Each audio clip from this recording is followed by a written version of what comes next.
South India shopping mall the wedding Mantra సరికొత్త wedding collection south India shopping mall.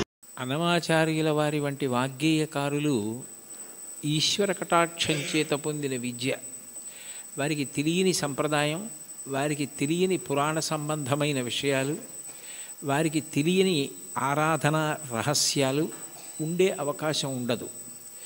అందుకే వారు ఏ ప్రధాన భావనతో ఒక కీర్తనని రచన చేయడం ప్రారంభం చేశారో దానికి సంబంధించిన విషయాన్ని సమగ్రంగా కీర్తనలో ప్రతిపాదించగలుగుతారు. మీరు ఈ కీర్తనని పరిశీలిస్తే ఆయన కొండలలో నెలకొన్న కోనేటి రాయడువాడు అని ప్రారంభం చేశారు.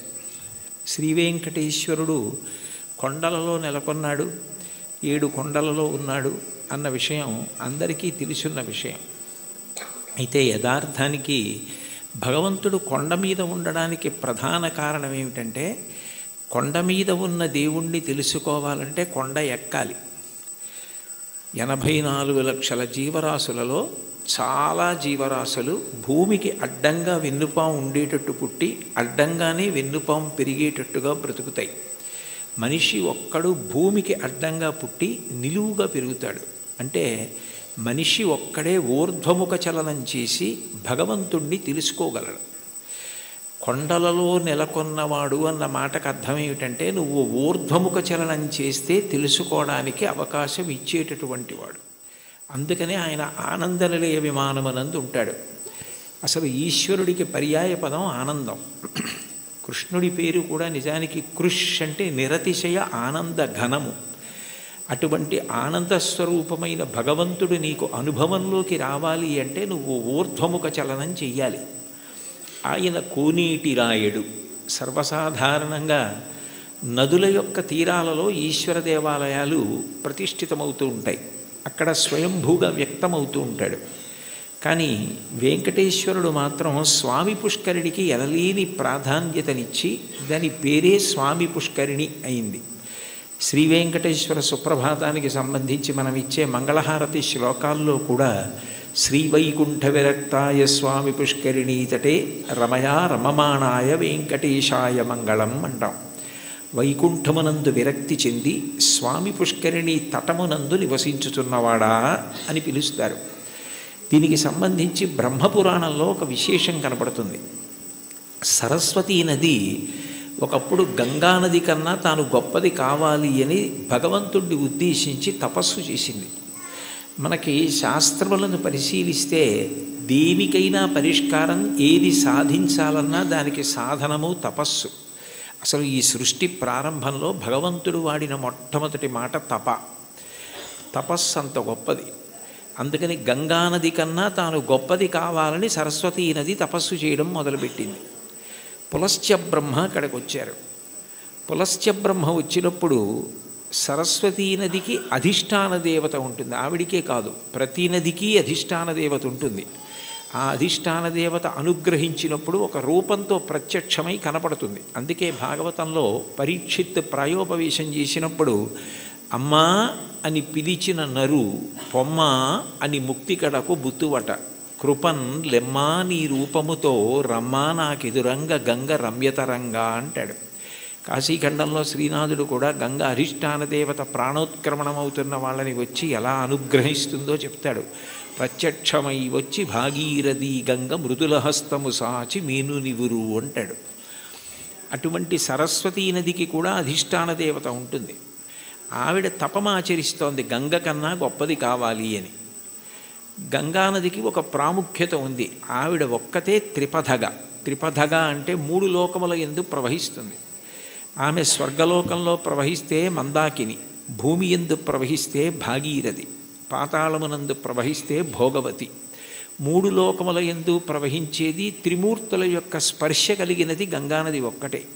బ్రహ్మకమండలంలో ఆయన నిత్య వ్యాపారము చేసుకోవడానికి అంటే నిత్యకర్మ చేయడానికి ఉపయుక్తమవుతుంది. ఆదావాది పితామహస్య నియమ వ్యాపార పాత్రీజలం అంటారు శంకరాచార్యులు వారు గంగాష్టకం చేస్తూ.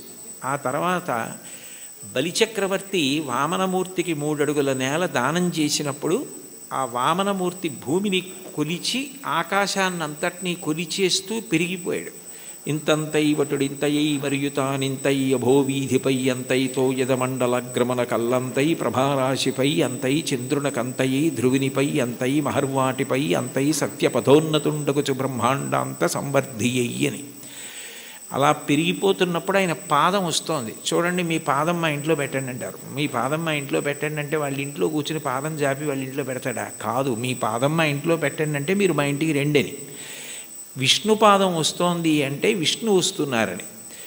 విష్ణువెవరు? బ్రహ్మగారికి తండ్రి. అందుకని బ్రహ్మగారు గబగబా సత్యలోకంలోంచి బయటికి వచ్చి, మా నాన్నగారి పాదం బయటకు వస్తోంది, కొడుకుగా మా నాన్నగారు వస్తున్నప్పుడు ఆయన కాళ్ళు కడగడం నా కర్తవ్యం అని తన పుట్టిల్లిద పొమ్మటంచునజుడు తన్నాభిపంకీరుహంబు నిరీక్షించి నటించి ఉన్నత పదంబున్ గాంచి తత్పాదశీచనముంచేస కమండలూదకములన్ చల్లించి తత్తోయముల్ వినువీధిన్ ప్రవహించే దేవనదిగా విశ్వాత్మకీర్తి ప్రభన్ అంటారు. బ్రహ్మగారు విష్ణుపాదములు గడిగారు ఆ గంగాజలాలతో. తర్వాత భగీరథుడు తపస్సు చేస్తే గంగ పైనుంచి కింద పడుతున్నప్పుడు మధ్యలో పరమేశ్వరుడు దాన్ని పట్టాడు. భవాంగపతితంతోయం పవిత్రమితి పస్పృశు అంటారు రామాయణం బాలకాండలో. శివుడి యొక్క శరీరానికి అంతటికీ తగిలి గంగ ప్రవహించింది. ముగ్గురు మూర్తుల యొక్క స్పర్శని పొందింది. జహ్ను మహర్షి తాగి బయటికి వదిలిపెట్టారు. తస్మాత్ జహ్నుసుతా గంగా ప్రోచ్యతే జాహ్నవీతి చ అంటారు వాల్మీకి మహర్షి రామాయణంలో. జహ్నువు తాగి శరీరంలోంచి బయటికి వదిలిపెట్టారు కాబట్టి జాహ్నవి అయింది. ఋషి తీసుకొచ్చారు కాబట్టి ఋషి స్పర్శని పొందింది, అంటే జహ్నువు శరీరంలోంచి వచ్చింది. భగీరథుడు రాజర్షి, రాజు తీసుకొచ్చాడు కాబట్టి, ఒక ధర్మం కోసం తీసుకొచ్చాడు కాబట్టి అంత పవిత్రమూర్తి అయి సగరులను ఉద్ధరించింది. అంత గొప్పదైన గంగతో సరస్వతి పోటీ పడి తపస్సు చేసింది. ఆ సమయంలో పులస్త్య బ్రహ్మ వచ్చారు. పులస్త్య బ్రహ్మ అంటే రావణ బ్రహ్మకి తాతగారు. రావణ బ్రహ్మ తండ్రి విశ్వవసో బ్రహ్మ, విశ్వవసో బ్రహ్మ తండ్రి పులస్త్య బ్రహ్మ. పులస్త్య బ్రహ్మ బ్రహ్మమానసపుత్రుడు, అంటే తిన్నగా బ్రహ్మగారి యొక్క మనసులోంచి ఆవిర్భవించినటువంటి వాడు. అంత గొప్పవాడైన పులస్త్య బ్రహ్మ వస్తే, సరస్వతీ నది తపస్సు చేస్తున్నాను కదా, ఇప్పుడు నేను లేవవలసిన అవసరం ఏముందని లేవలేదు, స్వాగతం పలకలేదు, అర్ఘ్యపాద్యాదులు ఇవ్వలేదు. ఎంత పూజలో ఉన్నా, ఎంత వ్రతంలో ఉన్నా, ఎంత గొప్ప కార్యం చేస్తున్నా మహాత్ములు వచ్చినప్పుడు లేచి నిలబడి అర్ఘ్యపాద్యాదులు ఇవ్వాలి. అలా ఇవ్వకపోతే పరమదోషం కలుగుతుంది. గజేంద్రమోక్షణ ఘట్టంలో కూడా ఇంద్రజుమ్న మహారాజు గారు అగస్త్యుడు వచ్చి లేచి నిలబడి నమస్కరించి అర్ఘ్యపాద్యాదులు ఇవ్వని కారణం చేతనే గజయోని ఎందు పుట్టవలసి వచ్చింది. ఒకనాడాంధ్రుపుడచ్యుతున్ మనములోనుహించుతున్ మౌనియై అకలంక స్థితియున్నచో కలచజుండచూటికిన్ వచ్చి లేవక పూజింపకయున్న మౌనికని నవ్యక్రోధుడై మూఢాలుబ్ధకిరీంద్రోత్తమ యోని పుట్టుమని శాపం విచ్చ భూవల్లభ అంటారు భాగవతం అష్టమ స్కంధంలో. మహాత్ములు వచ్చినప్పుడు వెంటనే లేచి నిలబడి నమస్కరించి అర్ఘ్యపాద్యాదులు ఇవ్వాలి. అలా ఇవ్వలేదు కాబట్టి అది కట్టి కుడిపేస్తుంది, చాలా పెద్ద పాపం అయిపోతుందన్న దయాహృదయంతో పులస్త్య బ్రహ్మ, నువ్వు ఏ కోరికతో తపస్సు చేస్తున్నావో అది నీకు సిద్ధించకుండుగాక అని శపించాడు. ఆమె చాలా కిన్నురాలైంది. ఇంత గొప్ప కోరికతో నేను తపస్సు చేస్తున్నాను, ఈయన నా కోరిక తీరకూడదని శపించాడు అని బాధపడి, ఈయన బ్రహ్మ యొక్క వంశంలో బ్రహ్మమానసపుత్రుడై వచ్చాడు. కొడుకు విశ్వవసో బ్రహ్మ. ఆ తర్వాత ఎంత గొప్పవాళ్ళు రావాలో ఈ వంశంలో. నీ వంశము రాక్షస వంశమైపోతుంది, బ్రహ్మకోవిదులు రారు, ఇక పైన రాక్షసులు పుడతారు నీ వంశంలో అని శపించింది. ఆయన చాలా బాధపడి, నువ్వు నన్ను ఇట్లా శపించావు, ఆమె త్రిపథ గంగ, ఆమెతో సమానం ఎట్లా కాగలవు? అందుకని నీ దోషము పోయేటట్టు, దాని వలన నీకు ఇబ్బంది రాకుండా ఉండేటట్టు నువ్వు ఎటూ గంగతో సమానం కావడం సాధ్యం కాదు కాబట్టి నేను దానినే శాపవాక్కుగా వదిలే. కానీ నువ్వు నా పట్ల చాలా క్రౌర్యంతో ప్రవర్తించి నా వంశమే రాక్షస వంశం అవ్వాలని శపించావు, శాపావకాశం ఇమ్మన్నాడు. అంటే సరస్వతీ నది అందరూ రాక్షసులైన ఒకడు మహాధర్మాత్ముడు నీ వంశంలో పుడతాడని అందుకే విభీషణుడు పుట్టాడు. తర్వాత సరస్వతీ నది మళ్ళీ తపస్సు చేస్తే నారాయణుడు ప్రత్యక్షమై, గంగతో సమానం నువ్వు కావడం సాధ్యం కాదు, ఆమె త్రిపథగా, అందుకని అట్లాంటి వరం ఇవ్వలేను, కానీ నేను నీకు ఒక ప్రత్యేకమైన వరం ఇస్తున్నాను. సృష్టిలో ఎక్కడా లేని ఒక గొప్ప పుష్కరిణివి నువ్వు అవుతావు. నీ యందు 3.5 కోట్ల తీర్థములు వచ్చి చేరుతాయి. తీర్థం అంటేనే ఋషుల యొక్క నియమాలు తపఫలాలు అందులో నిక్షేపింపబడి ఉంటాయి. అటువంటి 3.5 కోట్ల తీర్థములు నీ యందు ప్రవేశిస్తాయి. కలియుగంలో నేను శ్రీవేంకటేశ్వరుడు అన్న పేరుతో అవతరించినప్పుడు నీ పుష్కరిణి సమీపంలో అవతరిస్తాను. అవతరించినప్పుడు ఎందరో వచ్చి నీ యందు స్నానం చేసి కృతార్థులవుతారు. పుష్కరిణిలలో నీకన్నా గొప్పది ఇక ఉండదు. నువ్వే గొప్పదానివి అవుతావు. నీకంత గొప్ప వరం ఇస్తున్నానని వరం ఇచ్చాడు. అందుకని సరస్వతి నది పుష్కరిణిగా వచ్చింది.